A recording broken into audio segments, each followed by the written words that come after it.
श्री राम।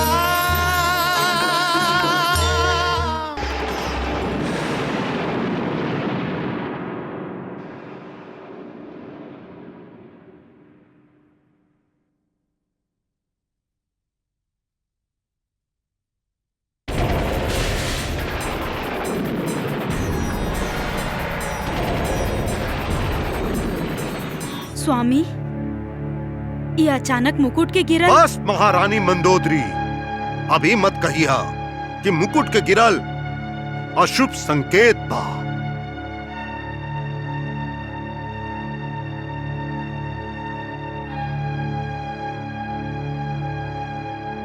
इंद्रजीत,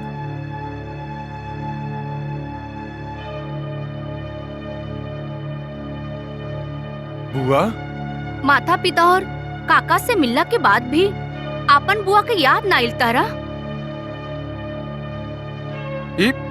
ई राव नाक के का हो गइल बा? नाक?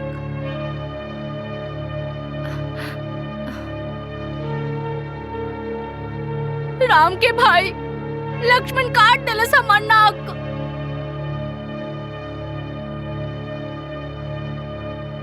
कौन है राम और लक्ष्मण जे इतना बड़ा दुस्साहस कैले बा? पुत्र मेघनाथ, प्रणाम लंकेश।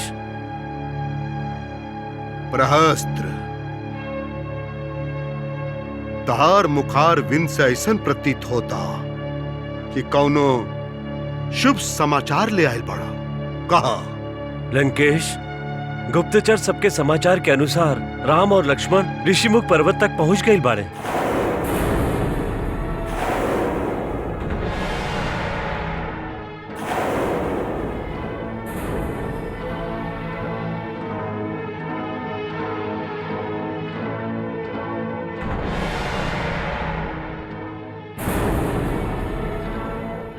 साची, रघुनंदन देवर जी के साथे हमरा के खोजत ऋषमुखी पर्वत तक आ पहुंचल बाड़े। माता, रघुनाथ, रघुनाथ, आर्य, हम यहाँ बानी अशोक वाटिका में। रउआ शीघ्र आई और हमरा के यहाँ से ले चली। रघुनाथ।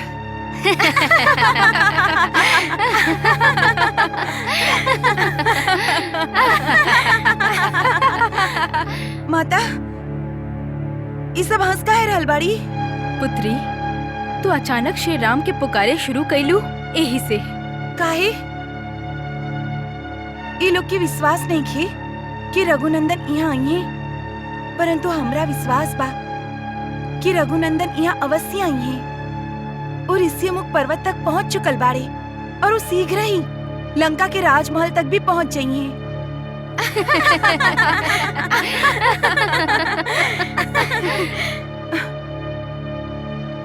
माता, का हम कुछ अनुचित कर रहल बानी? पुत्री, ऋषिमुख पर्वत लंका के समुद्र के ओ पार बा, लंका में नइखे। का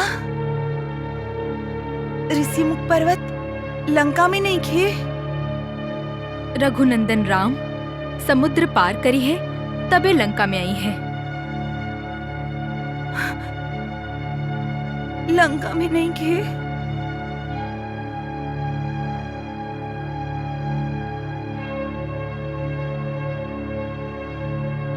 रुआ मत पुत्री, तहरा अपना पे जौन विश्वास बा उ रघुनंदन राम के लंका तक अवश्य लेके आई।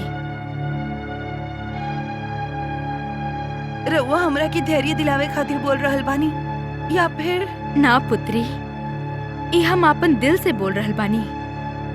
गुप्तचर सबके अनुसार ऋषिमुख पर्वत दक्षिण दिशा के ओर बा और लंका भी दक्षिण दिशा के ओर बा। एकर अर्थ त इहे बाना कि श्री राम के पता चल चुकल बा कि रावण तहरा के लेके दक्षिण दिशा के ओर गइल बाड़े। वो दोनों भाई तहरा के ढूंढत दक्षिण दिशा के ओर ही बढ़ रहल बाड़े।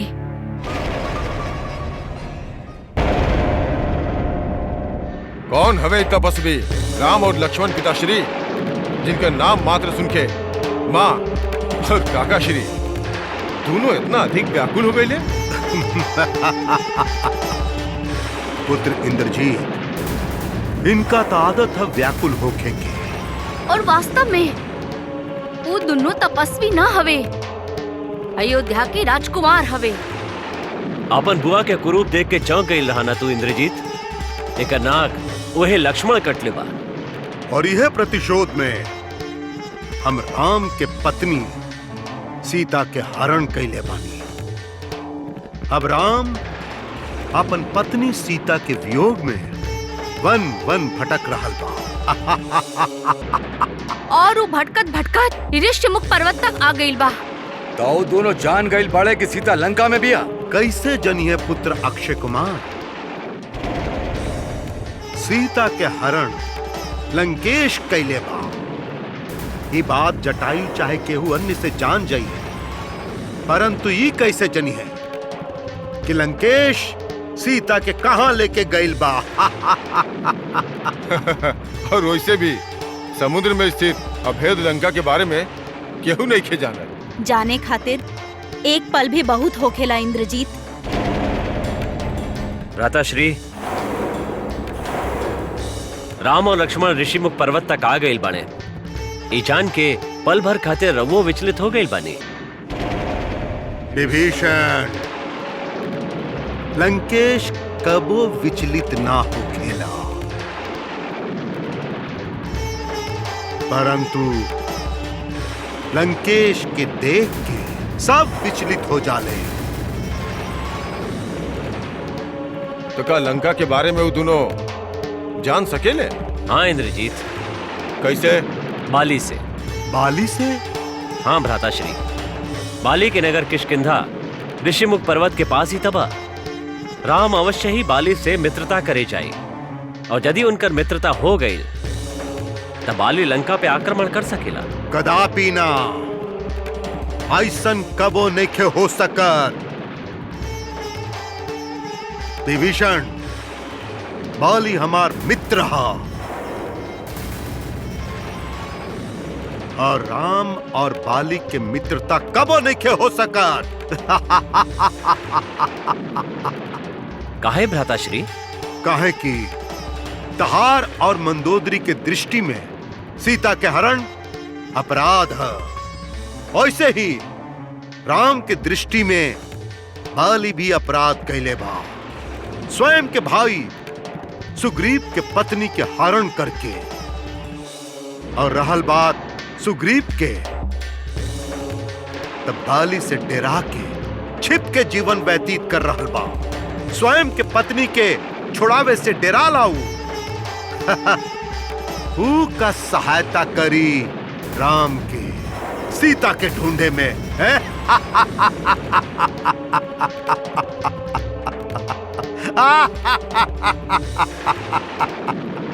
हम कितना भाग्यशाली बानी प्रभु कि रउआ जैसा मित्र हमरा मिलन। हम एकरा के देवता लोग के आशीर्वाद मानतानी। हमनी सब बानर में हनुमान शक्ति और बुद्धि में दोनों में वो बलवान है। वो रउआ के आपन स्वामी मनले बा। रउआ सुग्रीव के भी स्वामी है और सब बानर के भी। हे रघुवीर, रउआ जेकर मित्र होगी ओकर उत्कर्ष निश्चित बा, परंतु हमो ई प्रमाणित कर देव कि रउआ हमरा से मित्रता करके कोनो भूल नहीं कइले।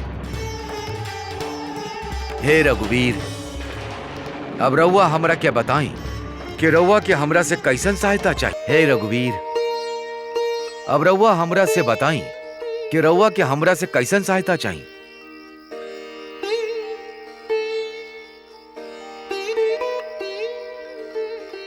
महाराज सुग्रीव, हम और भैया अयोध्या के महाराज दशरथ के पुत्र हैं। पिताजी के वचन के पालन करे खातिर भैया वनवास स्वीकार के लिए बाड़े। वनवास से पहले गुरु श्रेष्ठ विश्वामित्र के यज्ञ के रक्षा करत भैया राक्षसी ताड़का के वध कैले।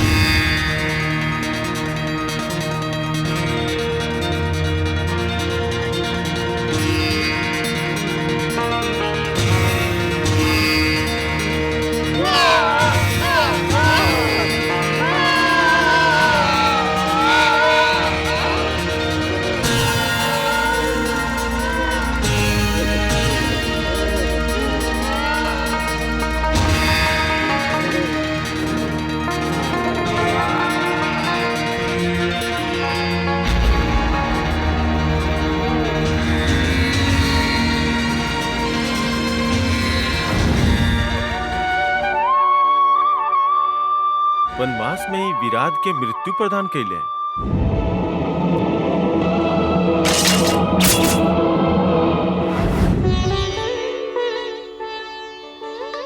खैर दूषण तीसरा जैसन महापराक्रमी राक्षस सबके उनकर 14,000 राक्षसी सेना के साथे विनाश कैले। कबन नाम के राक्षस के जब भैया मुक्ति देले तब मुक्ति मिलते दनु गंधर्व बनल कबन कहले, दक्षिण दिशा की ओर गैला पे रउआ परमवीर वानर के राजा सुग्रीव मिली है। उनका से राउर के मित्रता होखी और ऊ सीता जी के खोज में राउर सहायता करी है। महाराज सुग्रीव, हमने यही से रउआ ढूंढत यहाँ तक पहुंचल बानी। क्षमा करी रघुनंदन, एक अर्थ ए बार राउर पत्नी के हरण रावण कैले बा।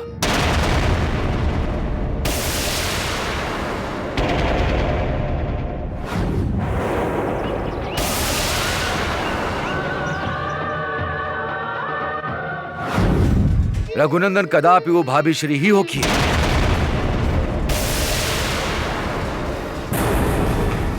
तू केकर बात कर रहल बाड़ा मित्र? प्रभु एगो दुष्ट राक्षस कोनो स्त्री के आकाश मार्ग से ले जात रहे और वो प्रतिरोध करत रही। वो कुछ आभूषण वस्त्र में बांध के हमनी के ओर फेंकली।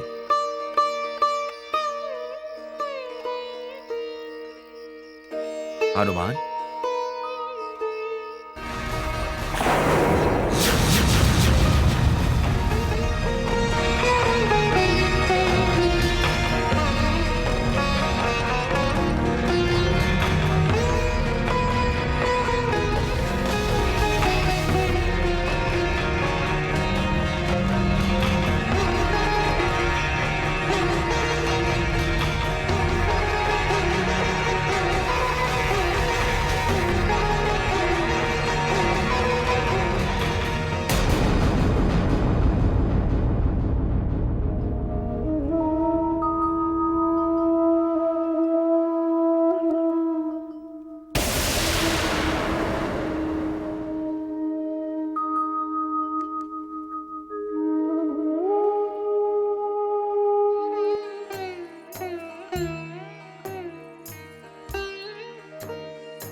लक्ष्मण, तू ये आभूषण पहचाना तारा?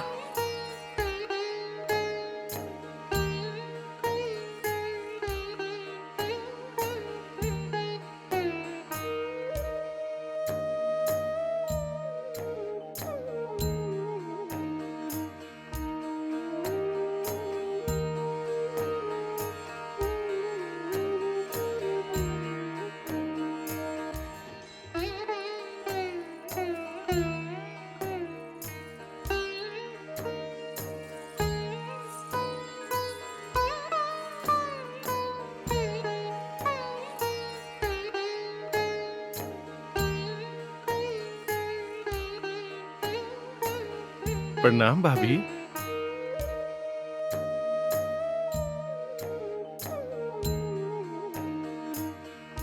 भैया, ये पायल भाभी के हा।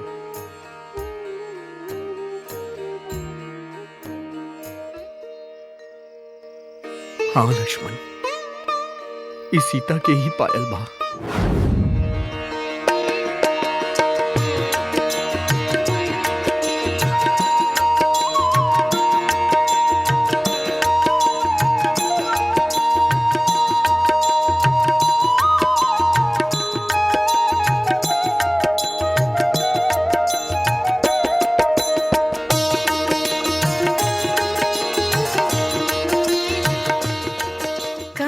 बानी रहुआ? देखे के साथ साथ सोच रहल बानी कि स्त्री लोग पैजन काहे पहने ली। पैजन स्त्री के दूत है, पति की पत्नी के मनोदशा से अवगत करावेली। पत्नी प्रसन्न बाड़ी अथवा रूठल बाड़ी, प्रतीक्षा करल बाड़ी कि क्रोध में बाड़ी, ई सब पैजन के ध्वनि बतावेला।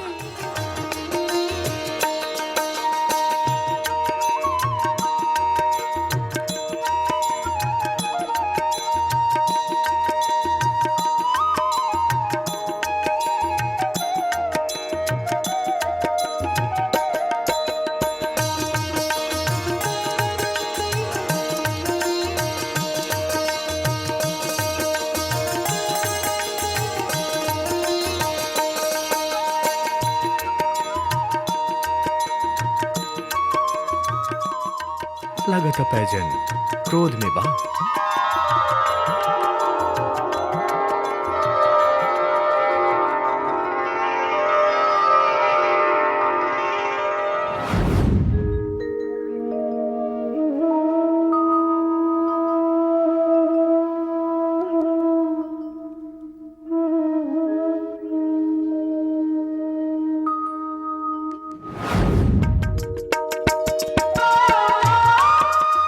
सुंदर बा, परंतु तारा से अधिक सुंदर नहीं खे सीते।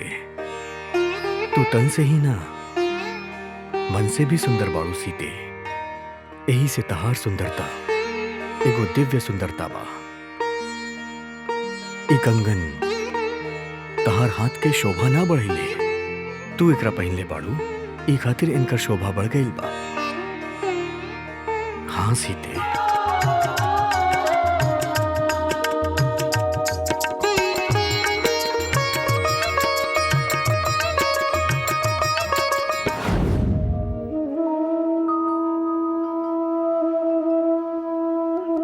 लक्ष्मण, इस सीता के ही आभूषण बा। सीता एकरा विमान से नीचे फेंकले हुई हैं ताकि हमनी के उनकर मार्ग के पता चल सके, और हमनी अब तक वो राक्षस के ढूंढ ना सकनी। हमरा विश्वास पे सीता हमरा साथे वन में आईली, और हम ओकर विश्वास पे खरा ना उतर सकनी लक्ष्मण, ना उतर सकनी। उनके पूरा विश्वास हुई कि हम उनका ढूंढ सकब। सीता हमरा विश्वास पे ही हमरा साथे वन में आयल रहली। हमरा बारे में वो का सोचत हुई है, न जाने वो कौना दशा में हुई है।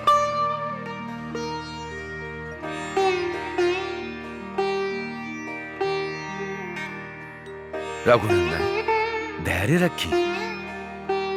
यहाँ रउआ हमरा के धैर्य रखे के कहा तानी मित्र, परंतु वहां हमार सीता के धैर्य देत हुई।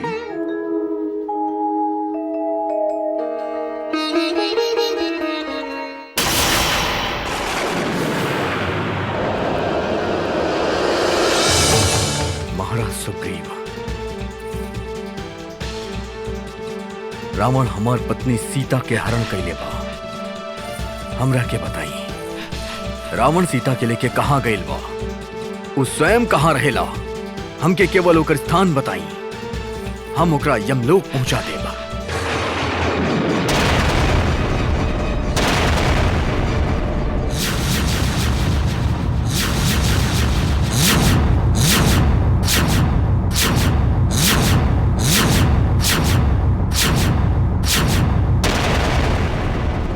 जय श्री राम।